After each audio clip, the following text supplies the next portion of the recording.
ఈరోజు మన ధ్యానాంశం ఏంటంటే రూపాంతరం చెందుతున్న దేవాలయం. ఏంటండి?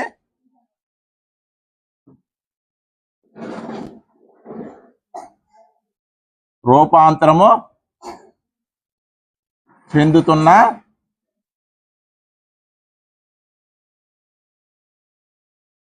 దేవాలయం.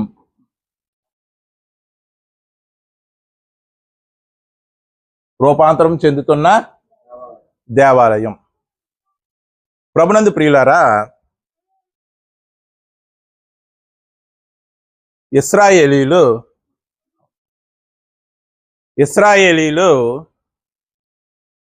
వారి యొక్క చరిత్రను మనం ఆలోచిస్తే వారి యొక్క దేవాలయం ఏ విధంగా ఉండేదండి? మోషే సీనాయి పర్వతం మీద దేవుడి యొక్క ఆజ్ఞలు చేతబూని సీనాయి పర్వతం నుండి కిందకు వచ్చిన తర్వాత వారు ఏం నిర్మించారంటే ప్రత్యక్ష గుడారాన్ని నిర్మించారు. ఆ ప్రత్యక్ష గుడారం అనేది ఏదైనా స్థిరంగా ఉండిపోయేదండి? కాదు. వారు ఒక చోట బస చేసి మరొక చోటకి వెళ్ళేటప్పటికి ఆ ప్రత్యక్ష గుడారాన్ని తీసి మరలా వేరే చోట వేసేవారు. టెంపరీ అనడానికన్నా మొబైల్ అంటే సంచరిస్తూ ఉంటది. అది కూడా వీళ్ళు ఎక్కడ సంచరిస్తూ ఉంటారో అది కూడా అక్కడే మొబైల్ లాగా. మొబైల్ అంటే ఏంటి? సంచరించడం. అలాగే వెళ్తూ ఉండేది. దానికి మళ్ళీ కొంతమంది బాధ్యతలు అప్పగించారు. ఎవరాల్లో? లేవీల్లోనే ఎవరండి? అంటే ప్రత్యక్ష గుడారం ఒక చోట నుంచి మరొక చోటకి షిఫ్ట్ చేయాలంటే ఈ 12 గోత్రాలు ఎవరు పడితే వాళ్ళు షిఫ్ట్ చేయడానికి లేదు. ఎవరు ఆ బాధ్యత తీసుకోవాలి? కహతీయులే ఒక చోట నుండి మరొక చోటకి షిఫ్ట్ చేశారు.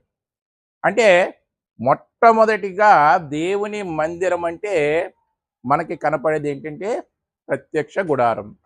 ఈ ప్రత్యక్ష గుడారంలో మళ్ళీ పరిశుద్ధ స్థలం ఇవన్నీ కూడా ఉంటాయి. ఈ ప్రత్యక్ష గుడారంలో మరలా కొన్ని వస్తువులు కూడా ఉంటాయి. దీపస్తంభం, దీపవృక్షం, మందసం, మన్నాగల పాత్ర, చిగురించినటువంటి అహరోను కర్ర, ఇవన్నీ కూడా ప్రత్యక్ష గుడారంలో ఉన్నటువంటి వస్తువులు. ఇలాగా ఒక గుడారాన్ని దేవుని మందిరంగా ఆనాటి ఇశ్రాయేల్ ప్రజలు భావించారు. మరి అలా భావించి వాళ్ళు కానాన్ను స్వతంత్రించుకున్నారు. తర్వాత దావీదు కాలం వచ్చేటప్పటికి దావీదికి ఒక ఆలోచన వస్తుందండి. నేనేమో ఇంత చక్కని రాజనగరిలో ఉన్నాను, ఇంత చక్కని అంతఃపురంలో ఉన్నాను, నా దేవుడేమో అదిగో ఇలాగ గుడారాల్లో ఉన్నాడు, డేరాలో ఉన్నాడు. నేను ఎలాగైనా నా దేవునికి మందిరాన్ని కట్టాలి అని సంకల్పించుకుంటాడు. అప్పుడు దేవుడు దావీదుకి ఏం చెప్తాడంటే, ఇదిగో నీ చేతులు యుద్ధముల వల్ల ఏమయ్యాయి? రక్తసిక్తం అయినాయి. యుద్ధముల వల్ల రక్తసిక్తం అయినాయి. నువ్వు మందిరానికి కట్టడానికి వీలు లేదు. నీ తర్వాత నీ కుమారుడైనటువంటి సొలొమోను ద్వారా మందిరం కట్టబడుతుంది.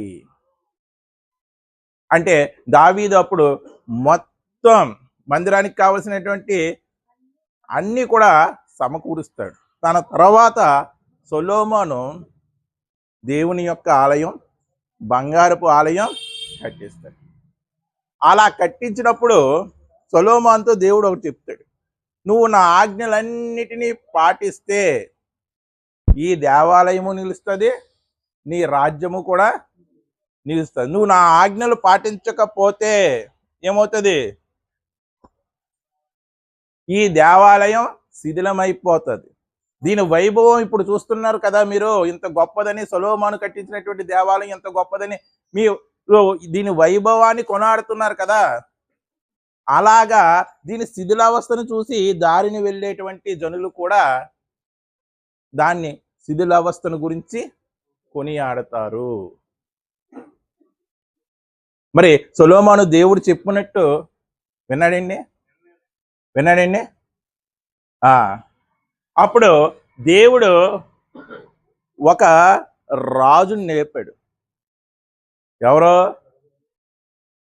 బబులోను రాజు. ఎవరండి? ఎవరు? నెబుకద్నెజరు.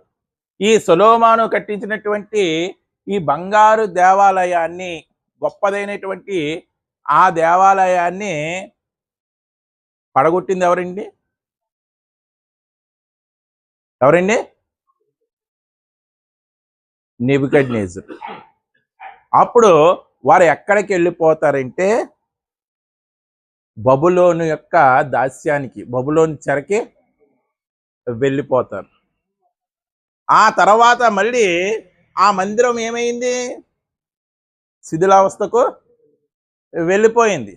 తర్వాత బబులోను తర్వాత ఈ ప్రపంచాన్ని పాలించినటువంటి సామ్రాజ్యాల్లో గొప్పది ఏంటంటే బబులోను సామ్రాజ్యం. ఈ బబులోను సామ్రాజ్యం తర్వాత వచ్చిందే మాదియా పారసిక సామ్రాజ్యం. ఈ మాదియా పారసిక సామ్రాజ్యం అంటే రెండు కలిసినవండి, మాదియా పారసిక. ఇప్పుడు చూడండి, గవర్నమెంట్ ఫామ్ చేయాలంటే రెండు పార్టీలు కలుస్తారు చూసారా, అలాగా మాదియా రాజ్యం, పారసిక రాజ్యం, ఈ రెండు కలిసి పొత్తు పెట్టుకుని మొత్తాన్ని ప్రపంచాన్ని ఏలాయి. వీటిలో మాదియా సామ్రాజ్యం అది కొంచెం తన స్థాయిని తగ్గించేసుకుంది. పారసిక సామ్రాజ్యం వర్ధిల్లింది. పారసిక సామ్రాజ్యం వర్ధిల్లింది. ఈ పారసిక సామ్రాజ్యం వర్ధిల్లడంతో ఈ పారసిక సామ్రాజ్యం రాజు అయినటువంటి కోరేషు. ఎవరండి? కోరేషు. ఈ కోరేషు గురించి బైబిల్లో యెషయా గ్రంథంలో అతను పుట్టక ముందే చెప్పబడి ఉందండి. ఇలా కోరేషు అనే ఒక రాజు వస్తాడు. అతడు దేవాలయాన్ని నిర్మింప చేస్తాడు. జెరుబ్బబేలు, ఎజ్రా వాళ్ళు ఆ చెర నుండి వస్తారు కదండి, విడతలుగా వస్తారు. జెరుబ్బబేలు, ఎజ్రా, నెహెమ్యా. జెరుబ్బబేలు, ఎజ్రా ఇద్దరు కూడా దేవాలయాన్ని పూనుకుంటారు. ఎవరి సహాయంతో? కోరేషు రాజు సహాయంతో. తర్వాత నెహెమ్యా ఏం చేస్తాడు? దాని యొక్క ప్రాకారాలని కడతాడు కదండి. అంటే చూడండి, ఇప్పుడు దేవుని మందిరం అనేది ఫస్ట్ ఎలా ఉండేది? గుడారంగా ఉండేది. అది మళ్ళా ఎలా రూపాంతరం చెందింది?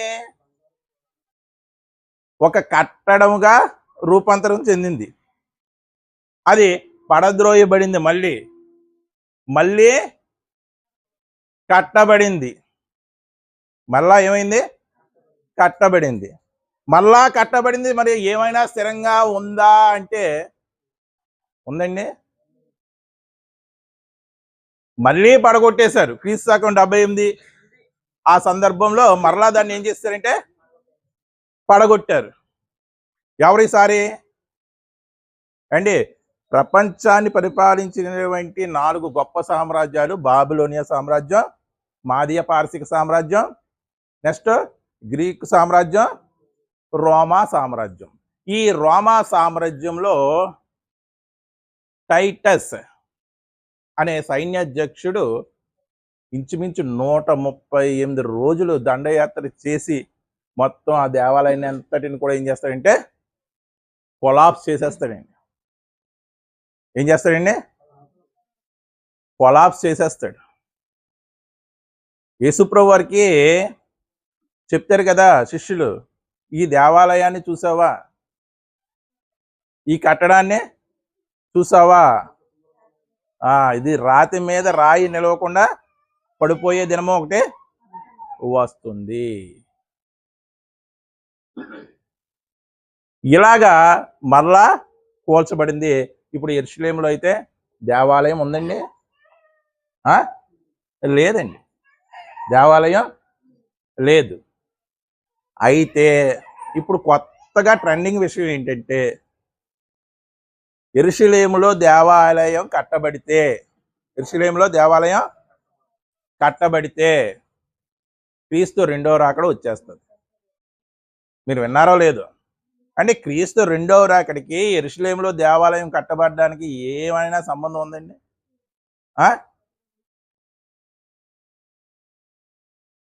అందరూ అంతటా మారు మనసు పొందేంత వరకు దేవుడు తన ఓర్మితో ఎదురు చూస్తున్నాడు. అందుకే క్రీస్తు రెండో రాకడ ఆలస్యం అవుతుంది. మన వాళ్ళు ఏమనుకుంటున్నారు? ఇదిగో ఇశ్రాయేలీయులు ఎప్పుడు దేవాలయం తిరిగి కడతారో అప్పుడే దానికోసం ఎర్రని పెయ్యను కూడా సిద్ధం చేస్తున్నారు. ఏమండి, మరి దేవాలయము నిజంగా కడితే క్రీస్తు రెండో రాకడ నిజంగా వచ్చేస్తుందండి? మరి వాళ్ళ మాత్రమే కట్ట సమర్థులని తలుస్తున్నారు మన వాళ్ళు. ఎవరు? యూదులు. అంటే యూదులకి క్రీస్తు రెండో రాకడికి ఇప్పుడు సంబంధం ఉందంటారా? ఇప్పుడు మరి క్రైస్తవంలో 70% అదే నమ్ముతున్నారు. ఆ ఇశ్రాయేలు ఏదో పరమ పవిత్రులు, ఆ ఇశ్రాయేలు ఏదో చాలా గొప్పవారు అని నమ్మి వాళ్ళు ఇప్పుడు కడతారా అని అది కట్టబడాలని ప్రార్థన చేస్తున్నారు. అంటే ఇశ్రాయేలీయులు అంటే ఈనాటి క్రైస్తవ్యంలో ఎలా ఉందంటే వాళ్ళు ఏదో గొప్పవారు అని ఉండిపోయింది. ఆ భావన ఎంత బలంగా ఉందంటే ఇదిగో వారు మందిరం కడితే క్రీస్తు రెండో రాకడ వచ్చేస్తుందంట. ఎవరు చెప్పారండి వాళ్ళకి? ప్రభువా నీ రాకడ ఎప్పుడంటే ఏమన్నాడు దేవుడు? కాలంలో సమయంలో తండ్రి వశంలో ఉన్నాయన్నాడు. యేసు ప్రభు వారే చెప్పలేదు. మరి వీళ్ళు ఎలా చెప్పేస్తున్నారు మందిరం కడితే రెండో రాకడ వచ్చేస్తుందని? అర్థమైందండి మీరు? అంటే ఈ ఇశ్రాయేలీయులు అంటే మన వాళ్ళకి ఎలా ఉందంటే ఏదో హాట్ ఫేవరెట్స్గా ఉందండి. ఎందుకు అలా ఉంటుంది అంటే చూడండి, రోమాపత్రిక 11వ అధ్యాయం 25 నుంచి 27 వచ్చినది. రోమాపత్రిక 11వ అధ్యాయం 25 నుంచి 27 వచ్చినది. సహోదరులారా,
అదిగోండి, పితరులు బట్టి ఎవరికి ప్రియులు?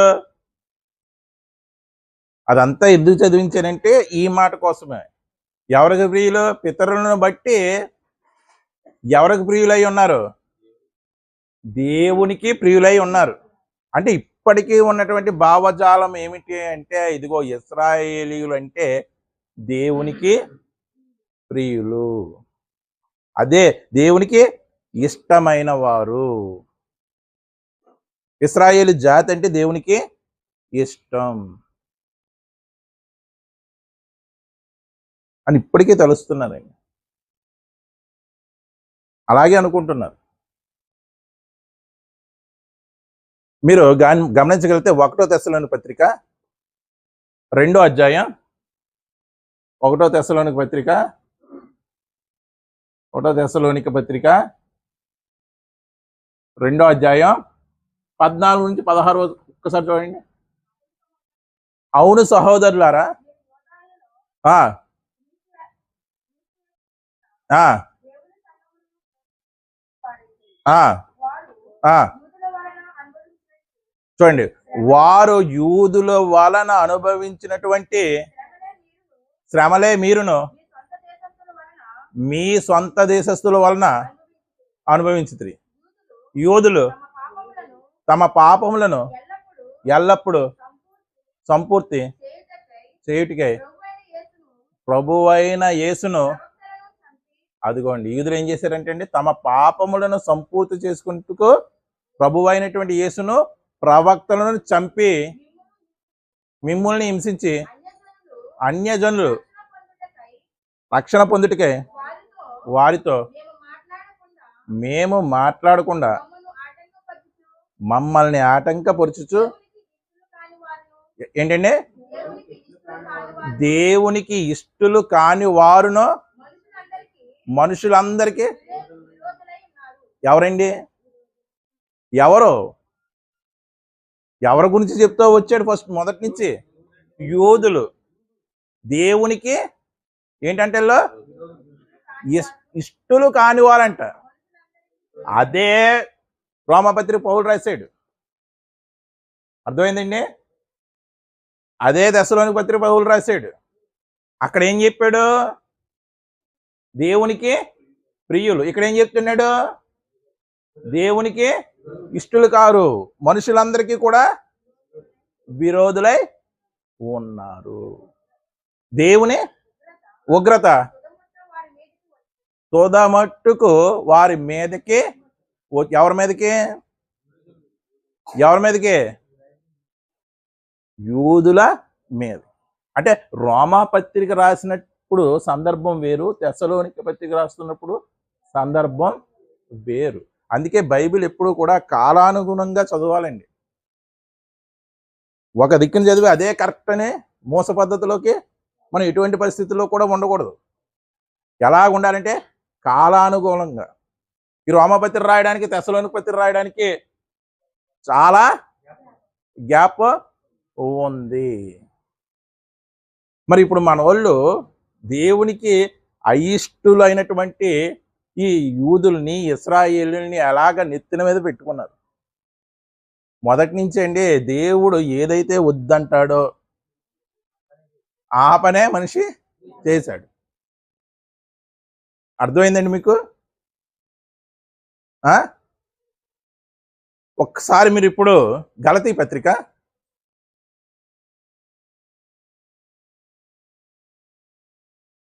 3వ అధ్యాయం 6-7 వచనాలు చూడండి ఒకసారి. అబ్రహాము దేవుని నమ్మెను, అది అతనికి నీతిగా ఎంచబడెను. కాబట్టి విశ్వాస సంబంధులే అబ్రహాము కుమారులని మీరు తెలుసుకోవాలి. ఏంటంటే ఇశ్రాయేలీయులు అబ్రహాము సంతానం అని వాళ్ళు గర్విస్తారు. మనము కూడా వాళ్ళ అబ్రహాము సంతానం, పితరులు బట్టి వచ్చినటువంటి వారసత్వం బట్టి వాళ్ళ గొప్ప జాతి అని అనుకుంటాం. కానీ నిజంగా కొత్త నిబంధన ఏం చెప్తుందంటే విశ్వాస సంబంధులే. అక్కడ అండర్లైన్ చేసుకోండి. ఏంటి? విశ్వాస సంబంధులే అబ్రహాముకి కుమారులు. అర్థమైందండి? అంటే వంశపరంగా, జాతిపరంగా వచ్చింది. శరీరంలో ఒక గుర్తు అయినటువంటి సున్నతి బట్టి వచ్చింది. అది కాదు, అది తీసేసాడు దేవుడు. ఇప్పుడు ఎవరో కుమారులు? విశ్వాస సంబంధులు. ఎవరు యందు విశ్వాస సంబంధులు? ఎవరి యందు విశ్వాస సంబంధులు? క్రీస్తు నందు విశ్వాస సంబంధులే అబ్రహాము కుమారులు. అబ్రహాంకు దేవుడు ఇచ్చినటువంటి వాగ్దానం ఏంటండి? నీ యందు సకల జనములను నేను ఆశీర్వదిస్తాను అన్నాడు. మరి యోధా జనులని, ఇశ్రాయేల్ జనులను మాత్రమే ఆశీర్వదించి ఊరుకున్నాడు దేవుడు. మరి సకల జనుల్ని ఎలా ఆశీర్వదించాడు? ఇదిగో క్రీస్తునందు ఆశీర్వదించాడు. ఆ క్రీస్తునందు విశ్వాసం ఉంచిన వారే నిజమైనటువంటి అబ్రహాము కుమారులు. రోమాపత్రిక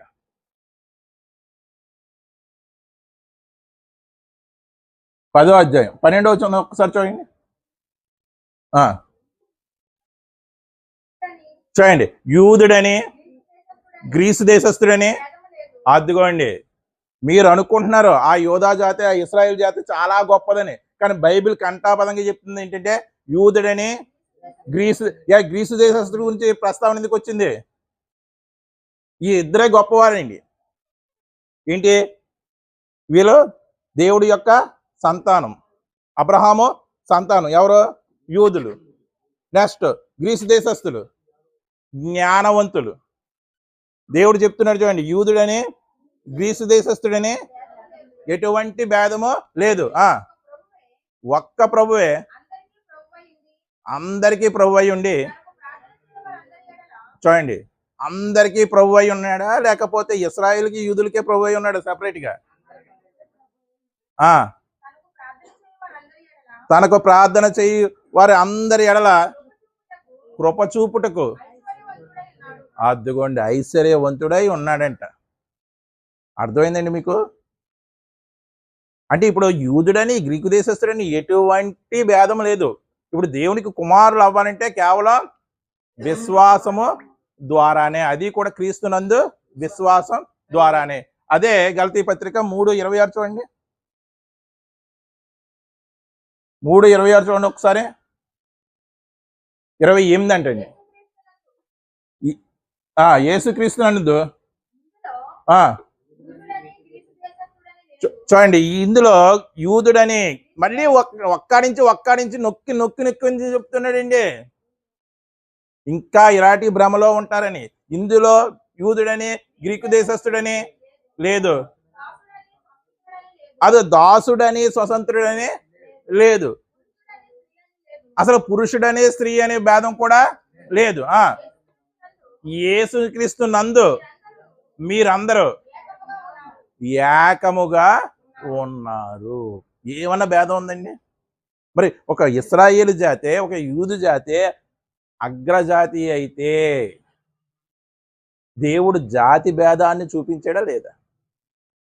మీరు అలా భావిస్తే దేవుడు ఖచ్చితంగా జాతి భేదాన్ని చూపించినట్టే, అంతే కదండి? దేవుడికి ఎటువంటి భేదభావం లేదు. మీరు వారిని ఏం చేస్తున్నారంటే ఎక్కువగా ఊహించుకుంటున్నారు. ఇదిగో వారు కడితేనే మందిరం, రెండో రాకడ వచ్చేస్తుంది. ఏదో అంటారు కదండి, మోకాలకి బట్ట బుర్రకి లింక్ పెట్టినట్టు.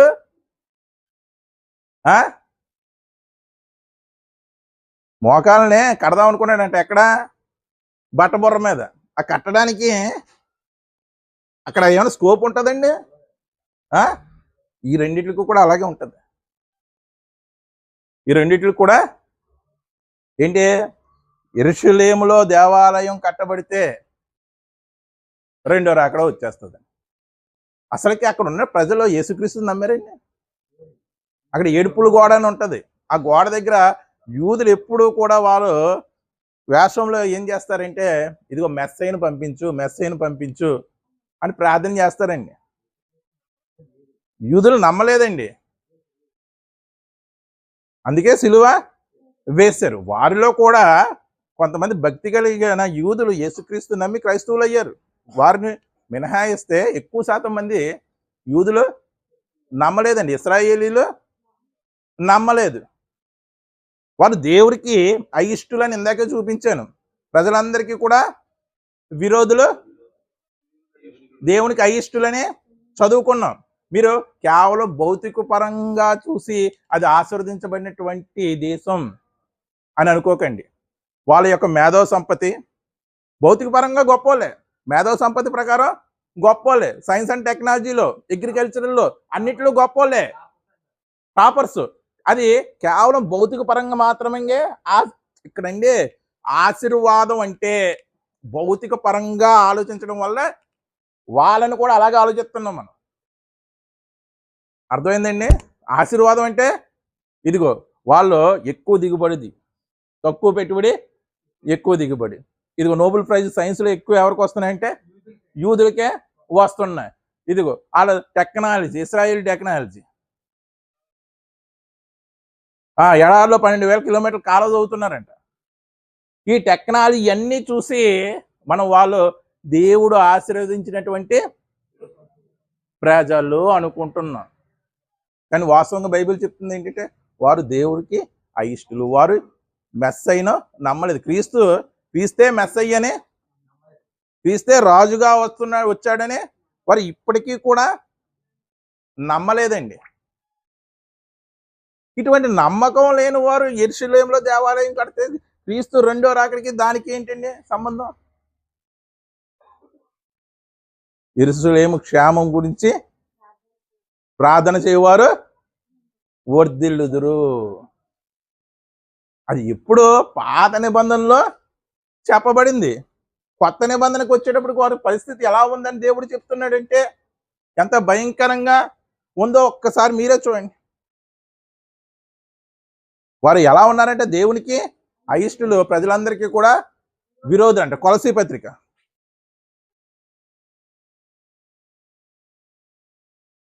3:21 అనుకుంటా చూడండి. కొలసీ పత్రిక 3:21.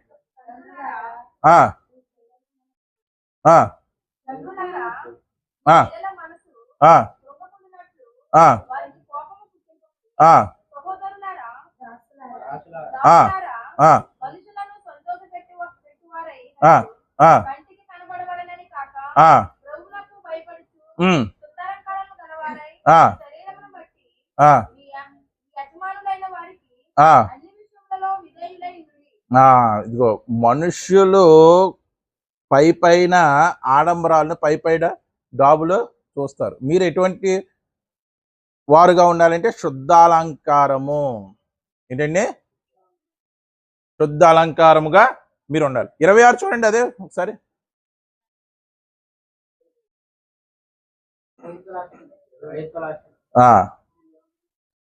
కొలస్సీ పత్రిక అండి 3:21. సున్నతిని బట్టి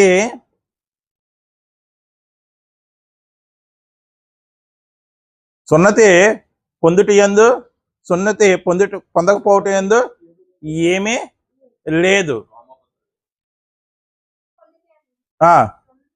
ఎంతమ్మ వచ్చిన 3:11.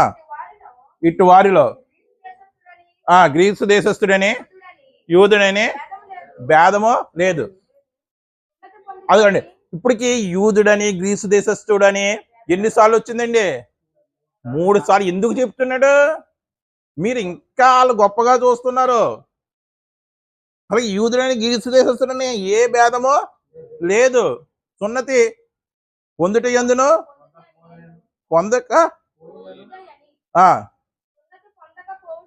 పొందకపోవటే అని ఎందుకు అలా చెప్తున్నాడండి? సున్నతి గురించి ఎందుకు ప్రస్తావిస్తున్నాడంటే ఇదిగో వారు దేవుని ప్రజలు అని వారి శరీరంలో ఒక గుర్తుంది. దాన్ని బట్టి వాళ్ళు అసహ్యిస్తున్నారు. వాళ్ళని చూసి మిగతా వాళ్ళు కూడా దాన్ని బట్టి గొప్పవారు అనుకుంటున్నారు వాళ్ళని. అందుకే పౌలు ఏమంటున్నాడు? సున్నతి పొందుట యందును సున్నతి పొందకపోవటం యందు కానీ భేదము లేదు. పరదేశనే, దాసుడని, క్రీస్తే చూడండి, క్రీస్తే సర్వములో అందరిలో ఉన్నవాడే. అందరిలో ఉన్నాడు, కొంతమందిలోనూ ఉన్నాడా? అందరిలో కూడా ఉన్నాడు. అంటే ఇంకా మీకు మనసులో ఇంకా గొప్ప వాళ్ళని ఏమైనా ఉందా? ఉంటే మరి నేనైతే ఏం చేయలేను. ఇంకా యెరూషలేము క్షేమం గురించి ప్రార్థిస్తాం అంటే నేనైతే మరి ఏమీ చెయ్యలే అండి. మీకండి వాడు చెప్తాను, దేవునికి మొదటి నుంచి కూడా మందిరం కట్టడం ఇష్టం లేదు. ఉందనుకుంటున్నారా? ఉందనుకుంటున్నారా? అపోస్తుల కార్యం యాక్ట్స్ అని రాస్తున్నాను. అపోస్తుల కార్యం 7వ అధ్యాయం 47వ వచనం. ఇంగ్లీష్లో యాక్ట్స్ అంటే అపోస్తులు. 7వ అధ్యాయం 47వ వచనం. అయితే సొలొమోను ఆయన కొరకు మందిరాన్ని కట్టించాడంటండి. ఆయనను ఆకాశము నా సింహాసనం, భూమి నా పాదపీఠము, మీరు నా కొరకు. ఇంత భయంకరమైనటువంటి, ఇంత భీకరుడైనటువంటి దేవుడికి మీకు మందిరం ఎలా కడతారు?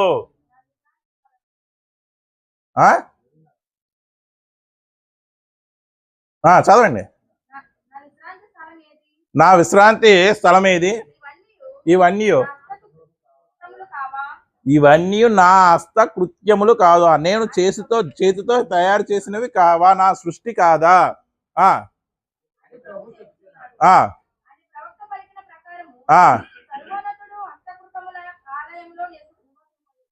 సర్వోన్నతుడైనటువంటి దేవుడు హస్తకృతములైనటువంటి హస్తాలతో తయారు చేసినటువంటి ఆలయంలో ఎటువంటి పరిస్థితుల్లో కూడా నివసింపడు. మనమేమనుకుంటాం, ఆ చర్చికి మహిమ ఉంది, ఈ చర్చికి మహిమ ఉంది. మహిమ ఎలా వస్తుంది? మందిరానికి మహిమ ఉందని తెలిసేటువంటి భక్తులు చాలా మంది ఉన్నారండి. అసలు మందిరంలోనే దేవుడు ఉండడు అని వాక్యం చెప్తుంది స్పష్టంగా. దేవుడు హస్తకృత అయినటువంటి ఆలయాల్లో ఎటువంటి పరిస్థితుల్లో కూడా నివసింపడు.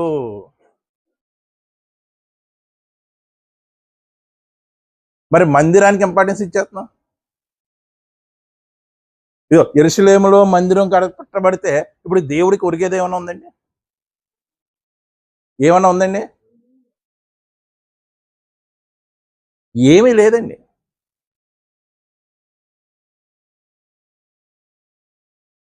అంటే మీరు ఆలోచిస్తే ప్రభునందు ప్రియులారా, ఇదంతా కూడా అపవాది మనల్ని తప్పుదారి పట్టిస్తుంది. అపవాది ఏం చేస్తుందండి?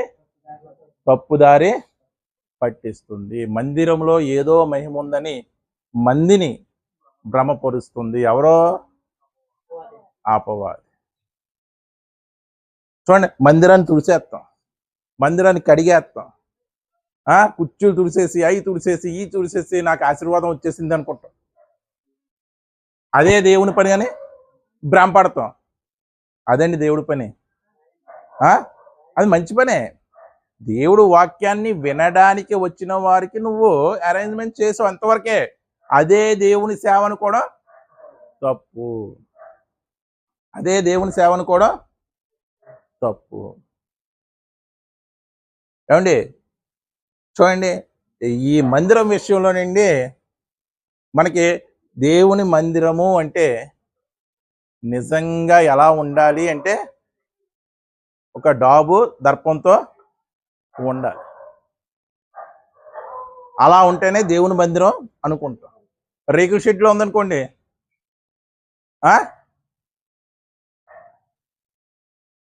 మన హృదయం యాక్సెప్ట్ చేస్తుందా? చెట్ల కింద ఉందనుకోండి, మన హృదయం యాక్సెప్ట్ చేస్తుందా? యాక్సెప్ట్ చేస్తుందండి. కానీ ఎక్కడ ఇద్దరు ముగ్గురు నామమున కూడితే వాళ్ళ మధ్యలో నేను అన్నాడు కానీ దేవుడు వారు కట్టించినటువంటి కట్టడాల్లో నేను ఉంటానని చెప్పలేదండి. అంటే సిమెంట్తో కట్టేది ఎటువంటి పరిస్థితుల్లో కూడా మందిరము కాదు. మీకు ఇంకా అలాంటి భ్రమలో ఉంటే దాన్ని వదిలేయండి.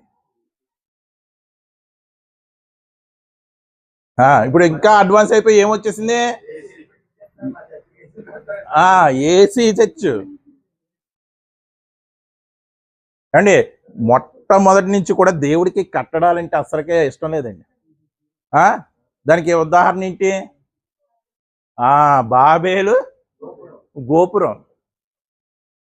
ఆ బాబేలు గోపురం ఏంటనుకుంటున్నారు? దేవుడు ఉద్దేశాన్ని చెడగొట్టింది, దేవుడు ఉద్దేశానికి వ్యతిరేకంగా ఉంది. జనులందరూ ఫలించి భూమిని విస్తరింపజేయాలి అంటే అందరూ ఒక చోట ఉండకూడదు. కానీ వాళ్ళందరూ ఏమనుకున్నారు? అందరూ ఒక చోటే ఉండాలనుకున్నారు. అప్పుడు దేవుడి యొక్క ఉద్దేశం ఏమైంది? బాబేలు గోపురం విషయంలో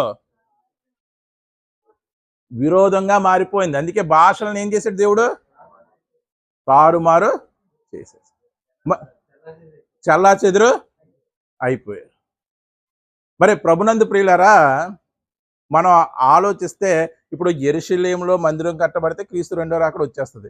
యెరూషలేములో మందిరం కట్టబడితే మీరు అందరూ కూడా ఇల్లు ఆరాధిస్తారండి అక్కడికి? మన వాళ్ళు వెళ్తున్నారు కదా యెరూషలేము, వెళ్తున్నారు కదండి. మరి మీరు అందరూ ఇల్లు ఆరాధిస్తారా? అలాంటి వారికి గొడ్డలు పెట్టు లాంటి ఒక మాట చెప్తున్నాడండి యేసుప్రభు వారు. యోహాను సువార్త 4వ అధ్యాయం 20వ వచనం. యోహాను సువార్త 4వ అధ్యాయం 20వ వచనం.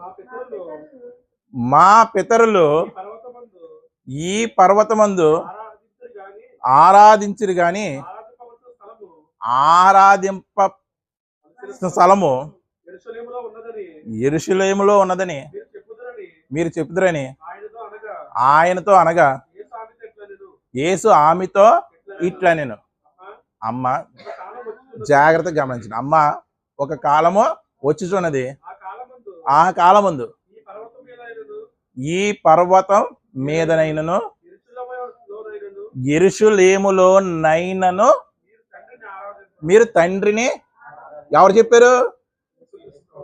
యేసుక్రీస్తు ప్రభువు. ఈ పర్వతం మీదనైనను యెరూషలేములోనైనను మీరు ఎటువంటి పరిస్థితుల్లో కూడా తండ్రిని ఆరాధింపరు. నా మాట నమ్ము.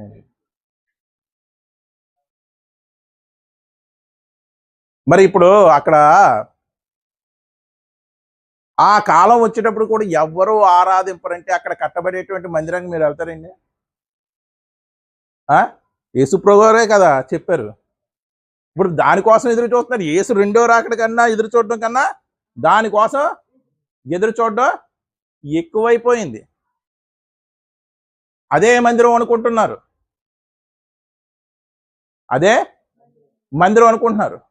చూడండి ఒకసారి తిమోతికి రాసినటువంటి 3వ అధ్యాయం 1 తిమోతి పత్రిక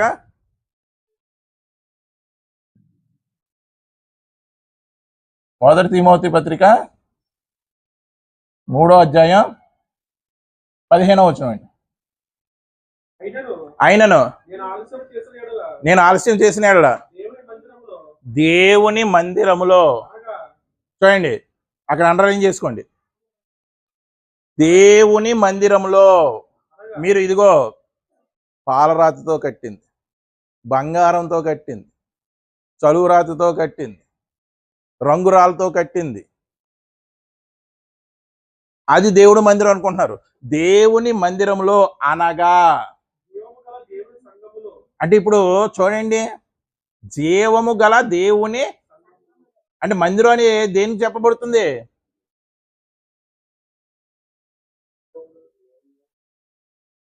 చూడండి అక్కడ చదవండి ఒకసారి. దేవుని మందిరము. మీకు అర్థం కాలేదేమో దేవుని మందిరం అంటే ఏంటో. అనగా జీవము గల దేవుని సంఘములో. అంటే దేవుని మందిరం ఇప్పుడు ఏమైపోయింది? సంఘమే దేవుని మందిరం. సిమెంట్ దేవుని మందిరం కాదు. చర్చ్ పైన ఉండాలా, ఇంటికి కింద ఉండాలా, పైన ఉండకూడదు, కింద ఉండకూడదు, అసలుకే మొత్తానికి అది వద్దు బాబు. సంఘమే దేవుని మందిరము. దేవుని మందిరము అనగా అన్నాడు, అన్నాడా లేదా? దేవుని మందిరం అనగా జీవము గల దేవుని సంఘం. అంటే గుడారాల్లో ఉంది ఒకప్పుడు. ఆ గుడారాల్లోంచి స్వర్ణ దేవాలయం అయ్యింది, బంగారపు దేవాలయం. మందిరం యొక్క రూపాంతరం చూడండి. గుడారాల్లో ఉంది ఒకప్పుడు, తర్వాత ఏమైంది? బంగారపు దేవాలయంగా మారింది, తర్వాత శిథిలావస్థకి వెళ్ళిపోయింది, మళ్ళీ కట్టడంగా మారింది, మళ్ళీ ఈ కొట్టడం ఎందుకు, పడగొట్టడం ఎందుకు, నాకు అసలు మందిరమే వద్దురా బాబు, మీరు నన్ను ఆరాధించవలసింది ఆత్మతోనో సత్యముతోనో ఆరాధించాలి. ఇప్పుడు మందిరం అంటే ఫిజికల్ గా కనపడేది మందిరం కాదు. మందిరం అంటే దేవుని సంఘమే, దేవుని సంఘమే.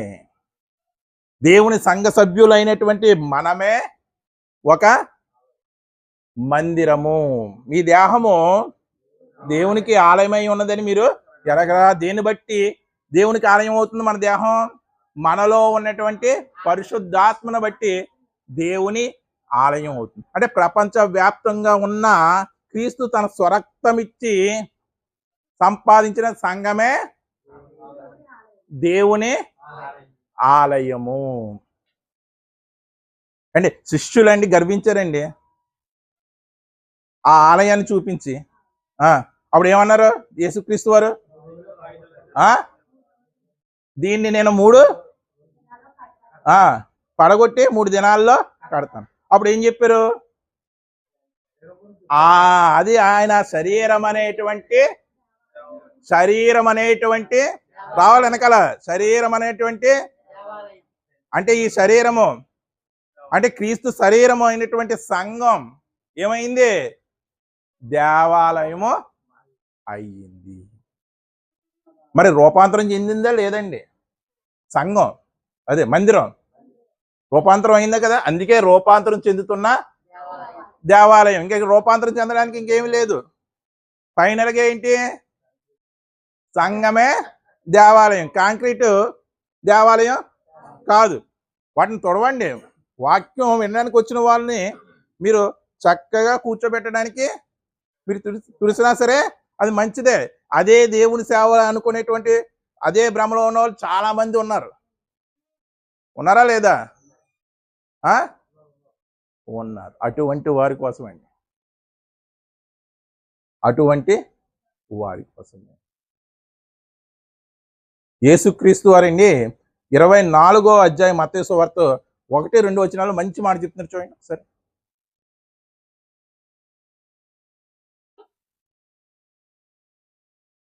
యేసు దేవాలయం నుండి బయలుదేరి వెళ్తుండగా ఆయన శిష్యులు ఆ దేవాలయపు కట్టడాలు ఆయనకు చూపించి వచ్చిరి. అందుకైన మీరు ఇవన్నీ చూస్తున్నారు కదా, రాతి మీద రాయి ఒకటైనను ఇక్కడ నిలిచి ఉండకుండా పడద్రోయబడిన మీతో నిశ్చయముగా చెప్తున్నాను. దేవాలయం కూలిపోతుంది. ఇది మీరు ఇదే దేవాలయంగా భ్రమపడుతున్నారు కదా. దేవాలయం అయిపోద్ది. మన దృష్టిలో అదేంటి? పెద్ద అపచారం. ఏంటి? ఆ మాట పలికితే అపచారం. ఇప్పుడు రోడ్డు వైండింగ్ లో దేవాలయాలు పడగొట్టేస్తున్నారండి. చర్చిలు కూడా పడగొట్టేస్తున్నారు. మనం ఎంత గొగ్గోలు పెట్టేస్తున్నాం? గొగ్గోలు పెట్టడం ఒక విధంగా మంచిదే. మనకి ఆరాధించుకోవడానికి ప్రదేశం లేదని గొగ్గోలు పెట్టడం మంచిదే. కానీ అదే దేవుని ఆలయం అని భ్రమపడి గొగ్గోలు పెడుతుంది తప్పు. పాస్టర్ గారు రాశారండి, ఎవడైనాను దేవుడి ఆలయాన్ని పాడు చేసిన ఎడల దేవుడు వాడిని, ఇదా దేవాలయం. ఆ దేవాలయం మీద రాశారంట. ఏంటి? రోడ్డు వైండింగ్ లో పడగొట్టేస్తుంటే అది చూసి ఆగుతారేమోని అలా రాశాడంట. ఇక్కడ దేవుడు ఏం చెప్తున్నాడు? నీ హృదయమే ఆలయం, క్రీస్తు శరీరమే ఆలయం, దేవుని సంఘమే ఆలయం. మత్తయి సువార్త 23వ అధ్యాయం 37వ వచనం ముగించుకుందామండి. మత్తయి సువార్త 23:37 అండి. యెరూషలేమా యెరూషలేమా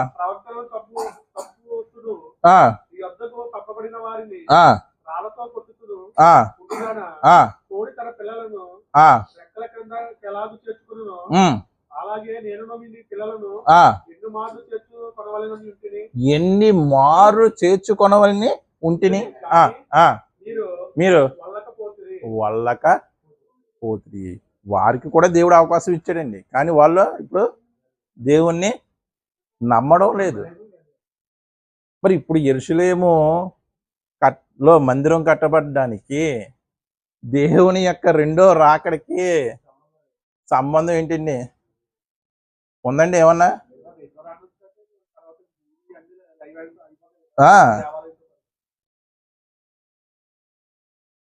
పోనీ ఆ దేవాలయాన్ని బట్టి దేవుడు ఏమైనా సంతోషిస్తాడా? దేన్ని బట్టి సంతోషిస్తాడంటే ఎత్తబడే సంఘం, సార్వత్రిక సంఘం, అదే దేవాలయము. దాన్ని బట్టే దేవుడు సంతోషిస్తాడండి. మరి ఇప్పుడు చెప్పండి, ఎంతమంది క్రైస్తవులు ఇదే భ్రమలో ఉన్నారు?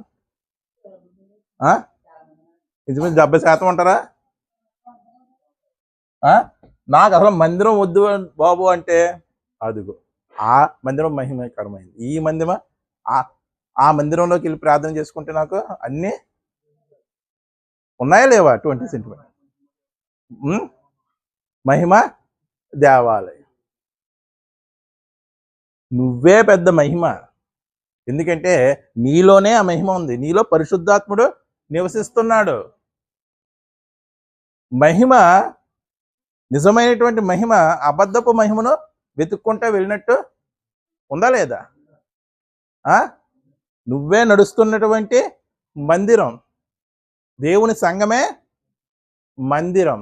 అప్పుడు ఆరాధన భౌతిక పరంగా జరిగింది, అప్పుడు అది పరిశుద్ధ స్థలమే. ప్రత్యక్ష గుడారం అయినా సరే అప్పటికి పరిశుద్ధ స్థలమే. సొలొమోను కట్టించినట్టు బంగారపు దేవాలయం అయినా సరే అప్పటికి, ఎప్పటికీ ఆ ఇశ్రాయేలు యూదులు నివసించేటువంటి కాలానికి పరిశుద్ధ స్థలమే. కానీ ఇప్పుడు ఏమంటున్నాడు? దాన్నే నేను పడగొట్టేస్తానని చెప్పాడు. దాన్నే ఏమంటే ఒక కుమారుడు తండ్రి యొక్క మందిరాన్ని పడగొట్టేస్తానంటే ఒకసారి ఆలోచించండి, ఆలోచించండి ఎలా ఉంటుంది అది? యేసుక్రీస్తు వారు. మరి అది ఎవరి మందిరం అని భావిస్తున్నారు వాళ్ళు ఇశ్రాయేలు? మరి ఈయన ఏమంటున్నాడు? నేను పడగొట్టేస్తాను అంటున్నాడు. అంత కఠినమైనటువంటి మాట ఎందుకు అనాల్సి వచ్చింది? ఇది మందిరం అంటే అర్థం తెలియటది మీకు. నా తండ్రి ఇంటిని దొంగల గుహగా, ఏంటి తండ్రి ఇల్లు అప్పటికి కట్టడాలే, దేవాలయాలే తండ్రి ఇల్లు. నా తండ్రి ఇంటిని దొంగల గుహగా, అది దొంగల గుహ లేదా దేవాలయంలో దొంగలు పడ్డారా? దేవాలయంలో దొంగలు పడ్డారు. ఆ దొంగ బోధకులు ఏం చేస్తున్నారంటే ఇదే దేవాలయం అని భ్రమింపరుస్తారు. అక్కడ వ్యాపారం చేసే వారిని అందరినీ కూడా యేసుప్రభు వారు రోకలు మార్చేవాడిని ఏం చేశాడు? ఏంటి దేవాలయం ముందా ఇటువంటి ప్రదర్శన? ఎందుకు అలా చేశారు? ఇది కాదు నిజమైనటువంటి దేవాలయం, ఆత్మీయమైనటువంటి దేవాలయం రాబోతుంది. అదే సంఘము. ఆ సంఘమే ఆలయం. నువ్వు ఎక్కడ 2-3 కూడుకొని చెట్టు కింద ఉంటే అదే దేవాలయం, రేకుల షెడ్లో ఉంటే అదే దేవాలయం, నువ్వు ఎక్కడున్నా అదే దేవాలయం. అదండి రూపాంతరం చెందుతున్నటువంటి దేవాలయము. గుడారాల నుంచి ఎక్కడికి రూపాంతరం చెందింది? బంగారపు దేవాలయంగా.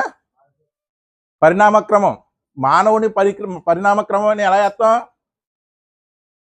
కోతి, మళ్ళీ కోతి నుంచి కొంత రూపాంతరం చెందిన కోతి, కొంత పరిణామం చెందినటువంటి కోతి, అలాగా వేస్తున్నాం కదా. లాస్ట్కి కోతి ఏం చేస్తుంది? కంప్యూటర్ దగ్గర చూసారదే? చూసారా లేదా? దాన్ని ఏమంటారు? పరిణామ క్రమము. అంటే ఎలా మార్పు చెందుతూ వచ్చింది. ఇప్పుడు మనం ఏం చూసాం? దేవాలయ పరిణామం. గుడారాల్లోంచి ఉన్నదే బంగారపు దేవాలయం, బంగారపు దేవాలయంగా ఉన్నదే కట్టడాలుగా, కట్టడాల్లో ఉన్నదే సంఘంగా, సంఘంగా ఉన్నదే దేహంగా. రూపాంతరం చెందిందా లేదా? చెందిందా లేదా? చెందింది. ఇప్పుడు కన్నా ఆ భ్రమలోంచి బయటికి రావాలనే దేవుడు ఈ వాక్యాన్ని వినిపించాడు. ప్రార్థన చేసుకుంటాం.